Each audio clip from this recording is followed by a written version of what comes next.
অনেক দিন পরে ননদ বাড়িতে গেলাম আর যে সারাদিন কি কি করলাম না করলাম সবকিছু নিয়েই থাকছে আজকের ভিডিওটি। তো হ্যালো এভরিওয়ান, আসসালামু আলাইকুম। কেমন আছেন সবাই? আশা করি সবাই অনেক ভালো আছেন। তো সকাল সকাল রেডি হয়ে চলে এসেছি এই যে ননদের বাড়িতে। অনেক দিন পরে আসলাম, অনেক দিন না অনেক মাস পরে এসেছি, প্রায় 1 বছরের কাছাকাছি হয়েছে আর কি আসি না। তো বাড়িতে এসে সময় পাই নাই, আজকে ভাবলাম একটু ঘুরেই যাই।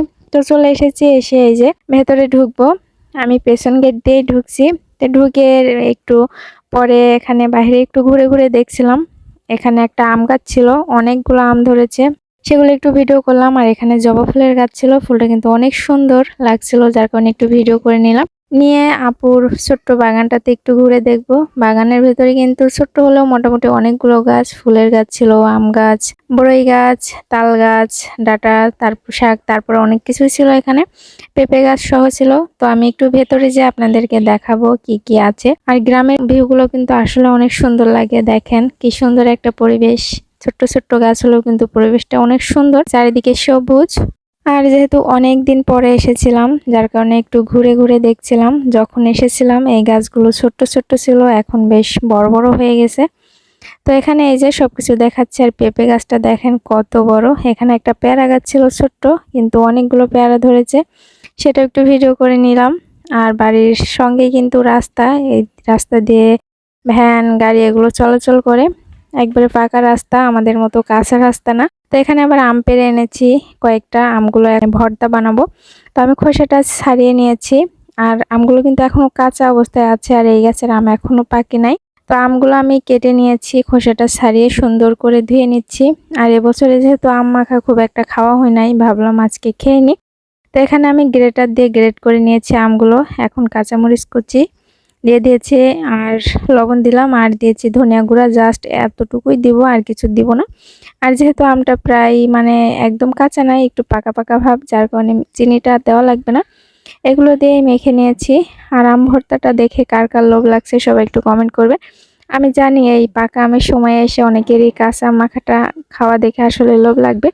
আর এই আম মাখাটা কিন্তু অনেক মজা হয়েছিল, আমরা সবাই মিলে অনেক মজা করে খাচ্ছিলাম। তো এই যে দেখেন, দেখে কিন্তু আসলে আমার এখনই আবার খেতে ইচ্ছা করছে, এতটা লোভনীয় হয়েছিল। আমি কিন্তু টানা পরপর 2-3 দিন আম মাখা খেয়েছি, এটা ফার্স্ট ছিল। এই ভিডিওটা কয়েকদিনের আগে, যার কারণে একটু লেট হয়ে গেল আপলোড দিতে। তাই যে এখন খাচ্ছি সবাই মিলে আম ভর্তা। খেয়ে দিয়ে আপায় দেখে রান্না বাড়া করছিল মাটির চুলায়। তো ভাবলাম মাটির চুলা রান্না একটু ভিডিও করি।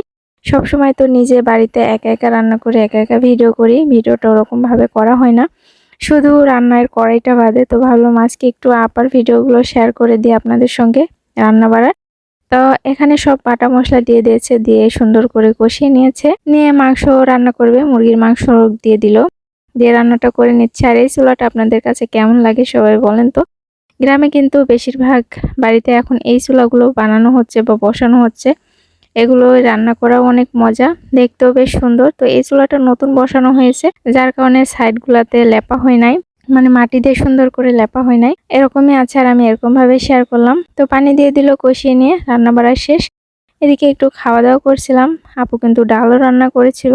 তো আমি আমার মেয়েকে খাইয়ে দিচ্ছিলাম, সবাই মিলে আমরা খেতে বসেছিলাম। অনেকদিন পরে আপার হাতে রান্না খেলাম, বেশ ভালোই লাগছিল। আর আমি বাড়ি থাকলে মাঝে মাঝে আসি, যেহেতু বাড়িতে থাকি না, এবার অনেক লং টাইম পরে আসলাম। তো এই যে তারপরে খাওয়া দাওয়া শেষ করে এদিকে ফটোশুট হচ্ছে, দেখেন তাদের ফটোশুট, তার ফুপি ফটোশুট করে দিচ্ছে, আর স্টাইলগুলো দেখেন। তো এই হচ্ছে আজকের ভিডিও, আপনাদের কাছে কেমন লাগলো সবাই একটু কমেন্ট করে জানিয়ে দিবেন। ভালো লাগলে লাইক কমেন্ট শেয়ার করে পেজটাকে ফলো করে দিবেন। ইউটিউব চ্যানেল থেকে দেখে থাকলে চ্যানেলটা সাবস্ক্রাইব করে দিবেন। সবাই ভালো থাকবেন, আল্লাহ হাফেজ।